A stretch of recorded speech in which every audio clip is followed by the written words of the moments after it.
Boa noite, meus irmãos, que a graça e a paz de Cristo esteja com todos nós, amém?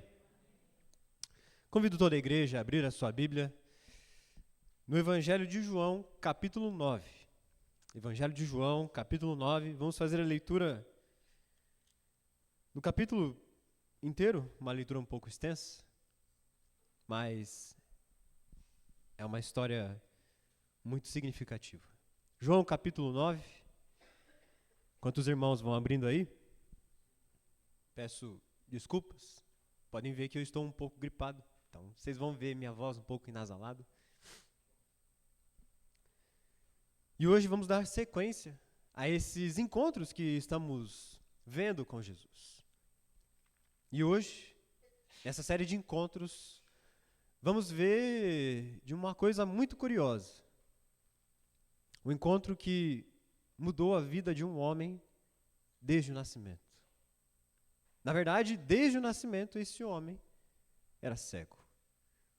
Esse é o encontro de hoje, o cego de nascença. Evangelho de João, capítulo 9. Os irmãos encontraram, diz assim a palavra do Senhor. Caminhando Jesus, viu um homem cego de nascença. E eis que os discípulos perguntaram: Mestre, quem pecou, este ou seus pais, para que nascesse cego? Respondeu Jesus, nem ele pecou, nem seus pais, mas foi para que se manifestasse nele as obras de Deus. É necessário que façamos as obras daquele que me enviou. Enquanto é dia, a noite vem, quando ninguém pode trabalhar. Quanto estou no mundo, sou a luz do mundo. Dito isso, cuspiu na terra e, tendo feito lodo com a saliva, aplicou aos olhos do cego, dizendo-lhe: vai, lava-te no tanque de Siloé, que quer dizer enviado. Ele foi, lavou-se e voltou vendo. Então os vizinhos e os que dante o conheciam de vista, como mendigo, perguntavam: não é este que andava sentado pedindo esmolas? Uns diziam: é ele. Outros: não, mas se parece com ele. Ele mesmo, porém, dizia: sou eu. Perguntaram-lhe, pois, como te foram abertos os olhos? Respondeu ele: o homem chamado Jesus fez lodo, untou-me os olhos e disse: vai ao tanque de Siloé e lava-te. Então fui e lavei-me e estou vendo. Disseram-lhe, pois, onde está ele? Respondeu: não sei. Levaram, pois, aos fariseus o que dantes fora cego. E era sábado, o dia em que Jesus fez o lodo e lhe abriu os olhos. Então os fariseus, por sua vez, lhe perguntavam como chegar a ver. Ao que lhes respondeu: aplicou lodo aos meus olhos e lavei-me e estou vendo. Por isso alguns dos fariseus diziam: esse homem não é de Deus, porque não guarda o sábado. Diziam outros: como pode um homem pecador fazer tamanhos sinais? Eu vendo dissensão entre eles, de novo, perguntaram ao cego: que dizes tu a respeito dele, visto que te abriu os olhos? Que é profeta, respondeu ele. Não acreditaram os judeus que ele fora cego e que agora via, enquanto não lhe chamaram os pais. E os interrogaram: é este o vosso filho que quem dizes que nasceu cego? Como, pois, vê agora? Então os pais responderam: sabemos que este é o nosso filho e que nasceu cego. Mas não sabemos como o vê agora, ou quem lhe abriu os olhos também, não sabemos. Perguntai a ele, idade tem, falará de si mesmo. Isso disseram seus pais porque estavam com medo dos judeus, pois estes já haviam assentado de que, se alguém confessasse ser Jesus Cristo, Jesus o Cristo, fosse expulso da sinagoga.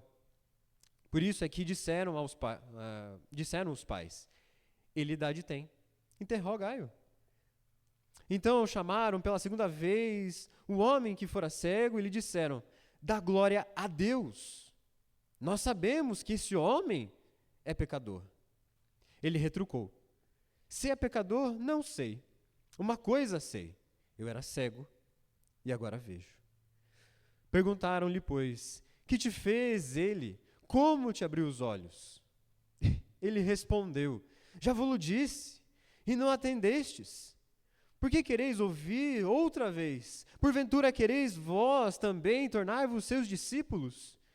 Então o injuriaram e lhe disseram: discípulo dele és tu, mas nós somos discípulos de Moisés. Sabemos que Deus falou a Moisés, mas este nem sabemos de onde é. Respondeu-lhes eles o homem: nisto é que estranhais, que vós não sabeis de onde ele é, e contudo me abriu os olhos. Sabemos que Deus não atende a pecadores, mas pelo contrário, se alguém teme a Deus e pratica a sua vontade, a este atende. Desde que há mundo, jamais se ouviu que alguém tenha aberto os olhos de um cego de nascença. Se este homem não fosse de Deus, nada poderia ter feito. Mas eles retrucaram: tu és nascido todo em pecado e nos ensina a nós? E o expulsaram. Ouvindo Jesus que o tinham expulsado, encontrou e lhe perguntou: crês tu no Filho do Homem? Ele respondeu e disse: quem é, Senhor, para que eu nele creia?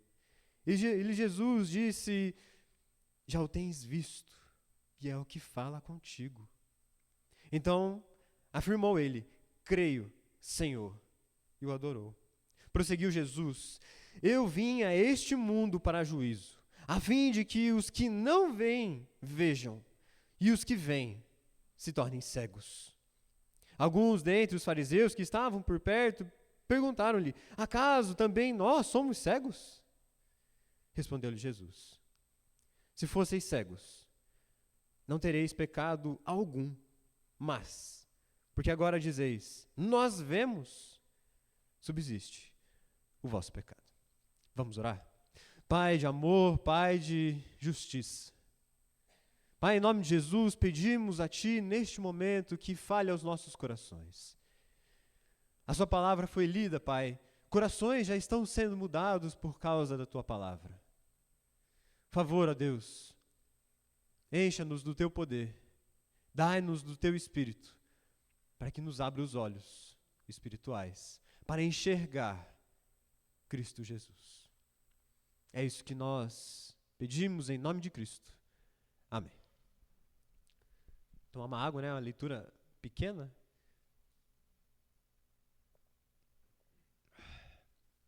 Queridos, se eu perguntasse hoje para você, como está a sua visão? Como é que você acha que está? Você acha que enxerga bem? Mais ou menos? Acredito que você vai analisar essa pergunta pensando: puxa, eu fui no oftalmologista e ele falou que até que eu enxergo bem. Outros vão dizer que eu enxergo, mas preciso dos binóculos. Pensamos, quando falamos de vista, pensamos no ato físico de abrir as pálpebras e enxergar o que está à nossa frente. Enxergar as formas físicas que estão à nossa frente. Mas a verdade é que muitos de nós passamos anos caminhando pela vida, frequentando igrejas, construindo carreiras, enxergando o mundo, mas tateando no escuro espiritualmente. O que estou querendo dizer é que muitos acreditam que crer em Deus é fazer o bem. Crer em Deus é ter uma boa vida. Até uns dias atrás eu tive uma conversa dessa no trabalho. Um colega meu acredita sim que crer em Deus é ele estar com a vida saudável, financeiramente, amorosamente, tudo bem. Outros acreditam que crer em Deus é vir à igreja.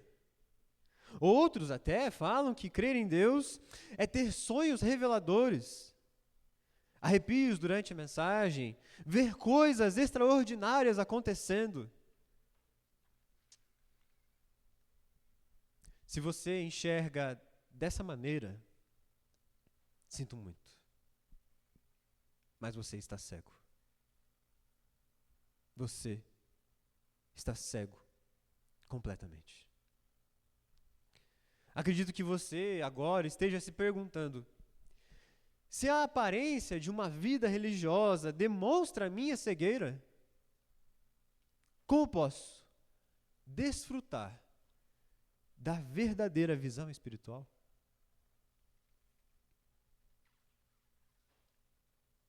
Como podemos desfrutar da verdadeira visão espiritual? Esse é o ponto que eu gostaria de levantar essa noite. A diferença entre enxergar e ver realmente. E para esmiuçar essa pergunta, precisamos olhar para esse texto. Para esse texto que vai nos ensinar, vai nos aprender a realmente a ver espiritualmente. E aprendemos, em primeiro lugar, que quando Cristo abre os nossos olhos, entendemos sim que os sofrimentos são um instrumento de Deus. Quando Cristo abre os nossos olhos, entendemos que os nossos sofrimentos são instrumentos de Deus. No início desse relato, meus queridos, uma questão salta aos nossos olhos. Uma pergunta que muitos se fazem: quem pecou? Este homem ou os seus pais? O entendimento judeu, ou dos judeus da época, era de que uma pessoa que tinha alguma debilidade, seja ela cegueira, lepra, tinha algum membro com dificuldade, este estava envolvido em algum pecado. Esse estava cometendo algum pecado. E, em certo sentido, é compreensível eles pensarem assim. De Deus estar disciplinando a pessoa que está cometendo pecado. Mas no caso que vimos aqui, de alguém que já nasceu assim, o pecado é de quem? Dos seus pais? Como eles perguntaram? Dele? Mas já nasceu assim? Ou talvez uma pessoa que pense no aspecto de eternidade, será que Deus já viu que essa pessoa iria pecar, então Deus já colocou a cegueira nele? Será? Será que é isso? Jesus nos mostra que o sofrimento tem uma finalidade muito maior do que disciplinar. O sofrimento tem como objetivo ser instrumento da obra de Deus. Nem o homem, nem seus pais pecaram, mas Deus o fez assim, para que na vida desse homem, com essa dificuldade, fosse manifestado a graça de Deus e a obra de Deus na vida dele. Nós conseguimos ver um pouco disso a exemplo de Jó. Vejam, Jó era um homem exemplar. Tão exemplar que até de madrugada, lá para umas 3 horas da manhã, né, que o povo gosta de levantar para orar, ele levantava e não orava por si mesmo. Orava pelos seus filhos, pela sua família, de tão exemplar que ele era.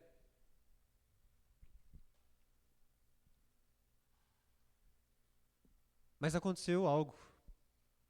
Tanto seus filhos, seus bens, até a sua própria saúde, que muitos zelam, foram tirados. O sofrimento dele não era para a disciplina. Ele era um homem exemplar. Mas Deus o permitiu sofrer com a finalidade de demonstrar a sua misericórdia ao seu servo, fazendo com que ele desfrutasse ainda mais da presença de Deus. E a gente pode chegar a essa conclusão no final do livro. Diante de toda essa história, do que Jó passou, de toda a sua dificuldade, o final do livro tem um verso que arrebenta os nossos corações. Eu te conhecia por ouvir falar. Agora, depois de tudo isso, meus olhos te veem. Ele desfrutou da presença de Deus. Assim como os discípulos olharam para o cego, procurando algum culpado, nós também fazemos exatamente isso quando as crises aparecem na nossa vida. Não é mesmo? Quando o casamento entra em crise, quando talvez você tenha sido demitido da sua empresa, ou talvez quando você recebe um diagnóstico que é difícil. Talvez você tenha olhado para o espelho, olhado para o teto e perguntado para Deus: Pai, no que eu errei? No que eu pequei? Por que estou sendo punido dessa forma? Mas pense comigo, meus queridos, é quando o dinheiro acaba que descobrimos que Deus é o nosso provedor. Ele é quem nos sustenta. É quando a medicina falha e os diagnósticos não são tão bons, é que reconhecemos que Deus cura, que Deus age com misericórdia para com os seus servos. É quando as brigas dentro de casa se tornam insuportáveis, que entendemos que somente Cristo pode mudar o coração das pessoas.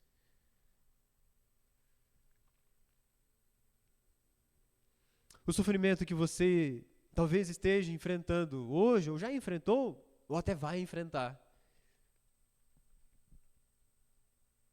pode ser sim um convite de Deus, fazendo para você, saia dessa fé superficial. Me conheça de perto.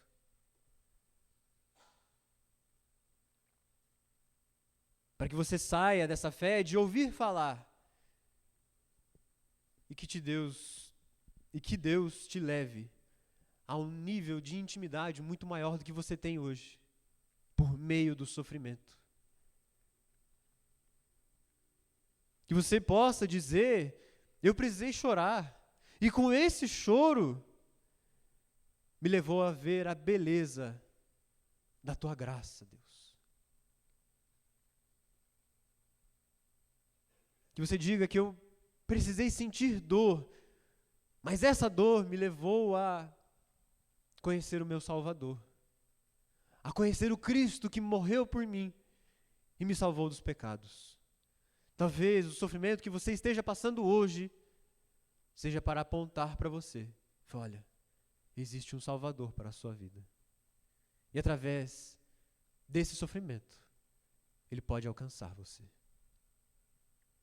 Portanto, meus irmãos, quando Cristo abre os nossos olhos, entendemos que o sofrimento é sim um instrumento de Deus. Após ter sido curado, este cego, percebemos algo estranho acontecendo. Ao invés das pessoas ficarem alegres, se alegrarem com este ex-cego, muitos ali se questionaram e repudiaram esse homem,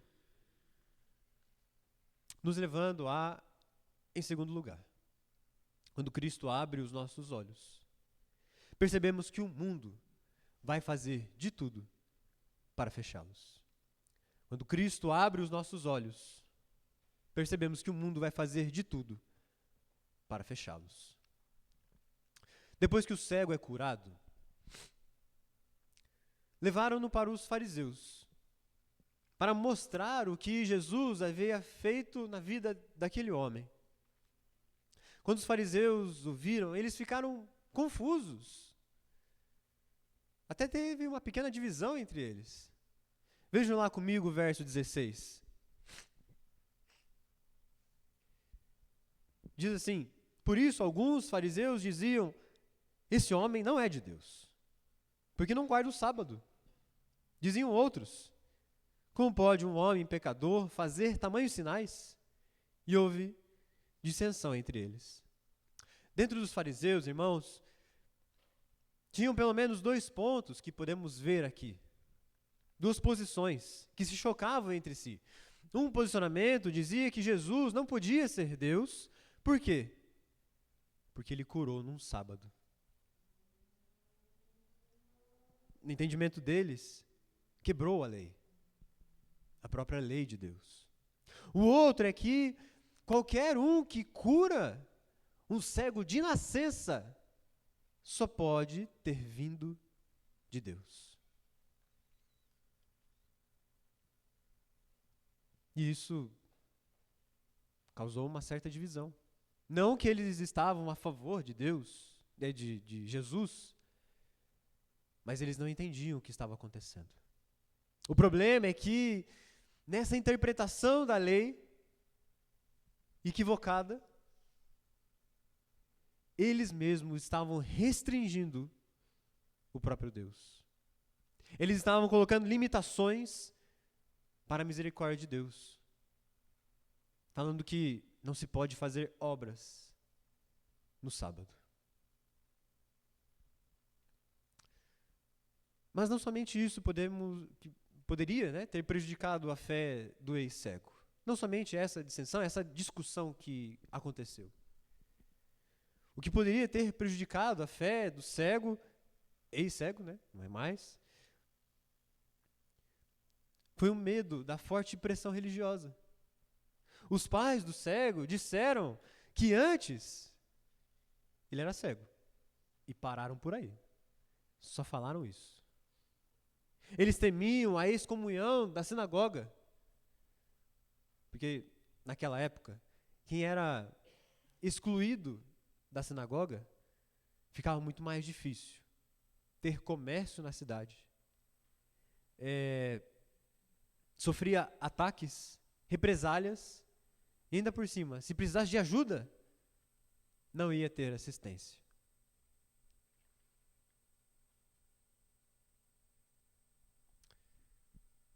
Então vimos 2 coisas. Os fariseus tiveram uma pequena discussão. Os próprios pais viram dificuldade que poderia ter prejudicado a fé do cego. E ainda mais, os fariseus não só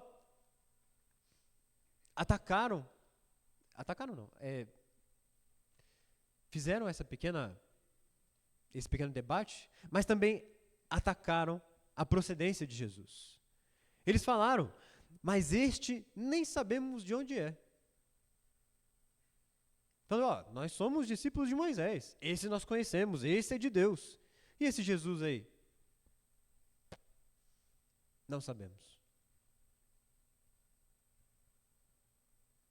E depois do cego ter rebatido até isso, o último argumento deles era simplesmente atacar o próprio cego. Igual o mundo faz hoje. O mundo não consegue debater com você. Não consegue explicar a fé, explicar Jesus Cristo. Se não conseguem explicar, eles atacam. Dizendo: tu és nascido todo em pecado e quer ensinar a nós.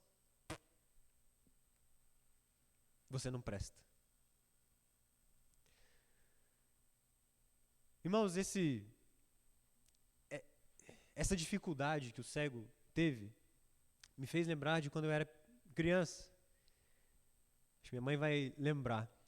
Eu me lembro de uma vez, a gente foi para Paranaguá, e lá o pessoal gosta de caranguejo, né? Gosta de comer caranguejo. Minha mãe, a gente gosta também. Eu tenho uma pequena lembrança de um monte de caranguejo no tanque, se eu não me engano, da vó Olga. E me veio à mente quando eu estava lendo esse texto. Os caranguejos, eles tentam sair do tanque, mas não conseguem. Por quê? Quem está embaixo, puxa quem está em cima. Nenhum caranguejo consegue sair. Os fariseus e até os pais daquele homem agiram como esses caranguejos no tanque. Alguns viram a luz, vou sair daqui. Mas quem está ao seu redor vai te puxar para baixo. Vai te puxar de volta. Os seus olhos foram abertos por Cristo, mas o mundo vai dizer: ele é falso. Ele não existe. Ele foi só um professor. O mundo vai tentar puxar você de volta, com piadas, zombando da sua fé, com críticas, opressões. Com Jesus foi a mesma coisa, meus irmãos. Se vocês recordam junto comigo, nem mesmo os seus próprios irmãos criam nele. Outros, meus queridos, falavam que, não, esse peca. Comilão e beberrão. Outros até falavam, não, esse que expulsa demônios só pode expulsar por Beelzebu, o mestre dos demônios. Isso, meus queridos, acontece nos dias de hoje. Se não aconteceu com você, vai acontecer. O mundo vai tentar achar um podre do seu passado para invalidar o seu presente. Seja na faculdade, seja no trabalho ou nas redes sociais mesmo. Se você defender os valores do reino, se você defender Cristo Jesus, muitos vão debater com você utilizando a razão. Mas nem sempre vão ficar só na razão. Se eles verem que estão perdendo, vão te atacar. Vão te atacar com piadas, apelidos, deboches, tentativas de diminuir a sua fé. Tentarão de todas as maneiras desacreditar a sua fé, o que Jesus já revelou para você. Mas quando isso acontecer, quero que você apenas se lembre dos poucos versos. Pedro, na carta de Pedro, fala para nós. Ele diz o seguinte, que Jesus, quando era insultado, não revidava. Quando sofria, não fazia ameaças. Mas entregou-se àquele que julga com justiça. Meus queridos, vocês, assim como todos os crentes na terra, vão sofrer, vão passar por dificuldades, não só de si mesmos, como doenças, tribulações, mas o mundo vai estar contra vocês. Perseverem, meus irmãos. Perseverem. Por isso que quando Cristo abre os nossos olhos, percebemos que o mundo vai tentar fechá-los de qualquer forma.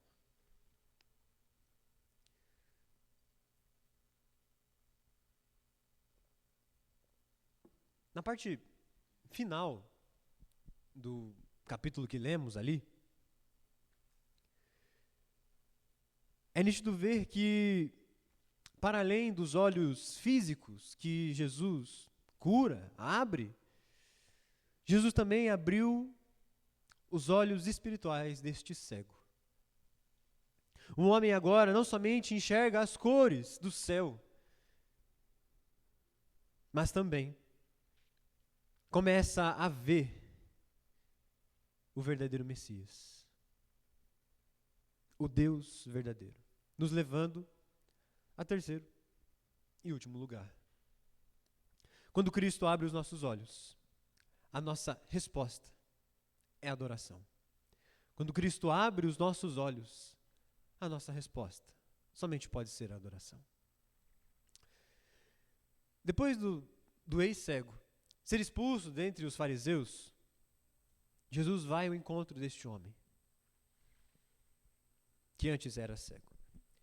E pergunta a ele: você crê no Messias? Crê que Deus enviou o seu Filho para pagar os pecados da humanidade? O cego então responde e fala: eu creio. Me diga quem é este homem. Jesus apenas responde: você já conhece. Você já sabe quem é. É aquele que fala com você. Nisto, meus irmãos, o homem creu. Neste momento, meus queridos, os olhos espirituais do cego foram abertos. Ele reconheceu o Messias, reconheceu o Deus Salvador e passou a contemplá-lo, passou a amá-lo, passou a adorá-lo.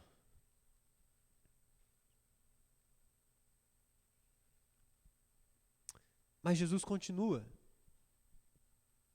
falando o seguinte, verso 39. Eu vim a este mundo para juízo, a fim de que aqueles que não veem, vejam, e aqueles que veem, se tornem cegos. O que Jesus está querendo dizer aqui, aquelas pessoas que não veem, são aqueles que sabem que não têm justiça própria. Não conseguem se justificar porque reconhecem o seu pecado. Que partilham de uma espiritualidade falida. São espiritualmente falidos. Necessitados de misericórdia. Quando esses encontram Jesus, eles reconhecem a sua limitação. Clamam por socorro. E recebem não somente ajuda física, como este cego, mas uma visão que enxerga para além do que podemos ver. Para além do que podemos enxergar. Quando esses, humildes de espírito, veem que somente Cristo pode abrir os seus olhos, esses o adoram. Esses clamam, esses jejuam, esses se apaixonam por Cristo. No entanto, ele também fala de outras pessoas aqui. Jesus fala que aqueles que acreditam, que enxergam, esses são orgulhosos. Esses são os que batem no peito e falam: nós conhecemos a lei, nós somos descendentes de Abraão. Nós não precisamos de arrependimento. Esses acreditam que já são iluminados espiritualmente. Já conseguem ver todas as coisas ao seu redor.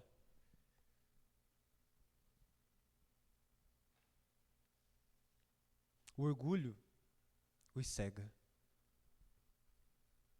O orgulho os cega por completo. Ao dizerem: nós vemos, nós enxergamos tudo, eles se autoconfirmam em sua própria cegueira espiritual. O julgamento deles é esse: serem deixados na escuridão eterna. Essa frase de Jesus me remeteu à parábola que o próprio Jesus já contou.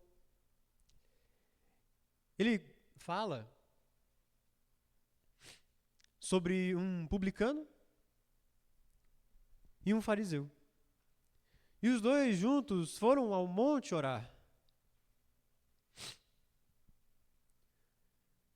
O fariseu disse: Deus, eu te agradeço, Senhor, Pai de misericórdia. Te agradeço por não me fazer igual a este publicano.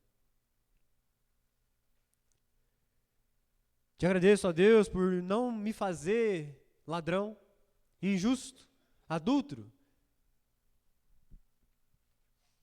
E veja, Deus, aceita a minha oração, porque eu jejuo 2 vezes por semana e sempre dou dízimo quando vou ao teu templo.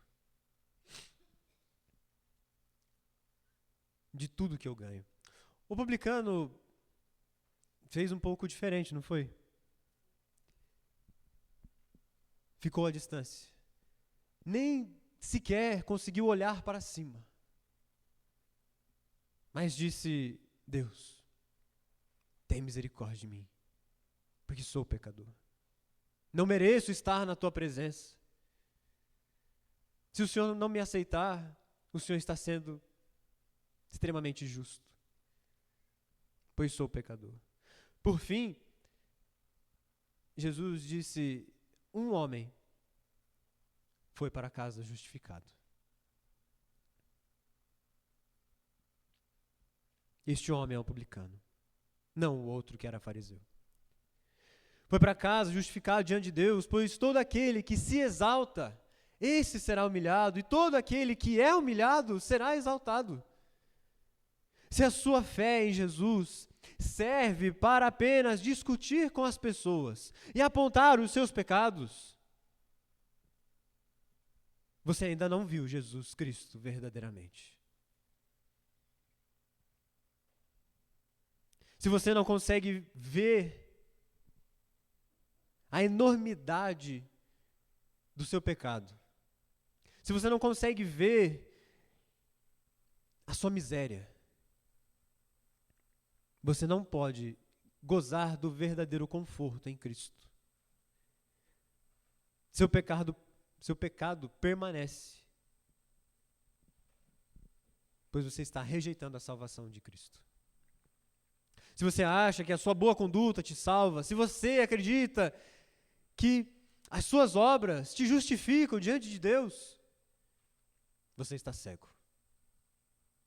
A única coisa que nos torna aceitáveis diante do Pai é a vida, a morte e a ressurreição de Cristo Jesus. Por isso, somente Ele nós devemos adorar.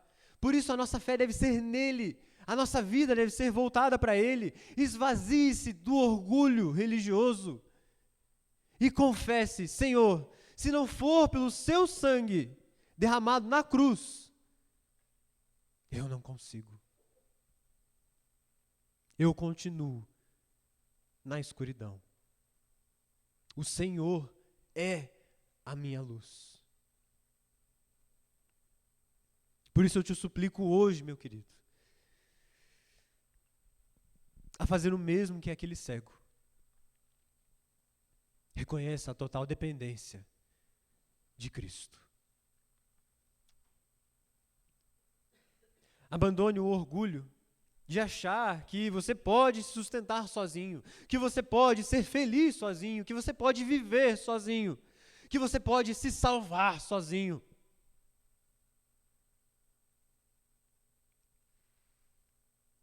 E adore a Jesus Cristo. Reconheça que somente Ele pode fazer essas coisas por você, em você. Proclame, ame a Cristo.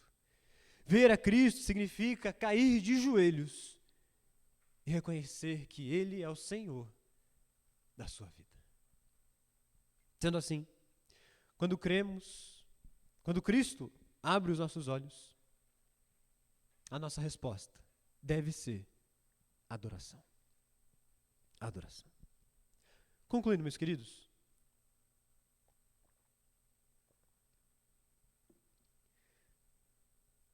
respondendo à pergunta que foi feita no início, de que se a aparência religiosa demonstra a minha cegueira espiritual, como podemos desfrutar da visão espiritual? Como a aparência religiosa demonstra a minha cegueira, como posso desfrutar da verdadeira visão espiritual? Bom, nós só podemos desfrutar disso quando Cristo, o Filho de Deus, abre os nossos olhos. Desfrutamos quando o próprio Cristo abre o nosso entendimento. Essa é a diferença entre enxergar e ver verdadeiramente.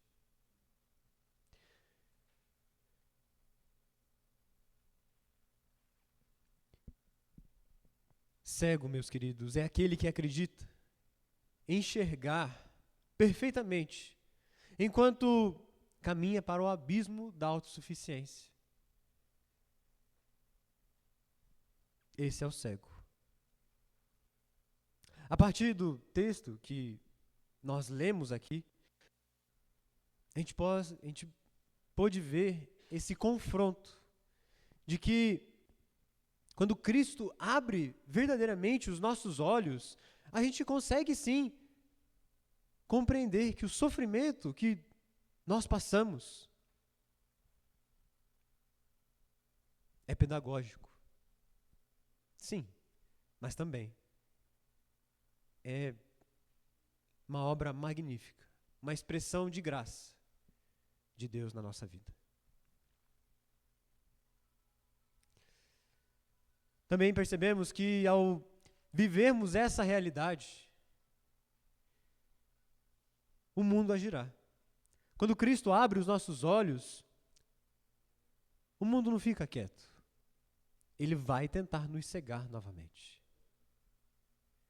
Tentando fechar os nossos olhos com pressões, com insultos, com deboches. Por isso, a nossa única resposta que podemos dar a Deus é adoração.